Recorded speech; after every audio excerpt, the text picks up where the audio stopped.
ኤሌክትሪክ መኪናችሁን አንድ ፔዳል ብቻ ተጠቅማችሁ ስታሽከረክሩ የምታገኟቸው ጥቅሞች። ሰላም፣ ሞገስ ሞተርስ ነው።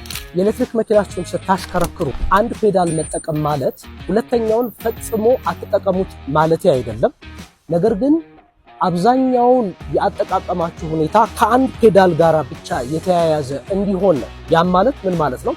ኤሌክትሪክ መኪናን አብዛኞቻችሁ የምታሽከረክሩ እየነዳችሁ ሳለ ምናልባትም ከፊት ለፊታችሁ ሌላ መኪና ወይም ደግሞ መብራት ወይም ደግሞ የመቆም አስገዳጅ ሁኔታ ካለ እግራችሁን ከአክሰለሬተር ፔዳል ላይ ብቻ በማንሳት መኪናውን ማቆም ይቻላል።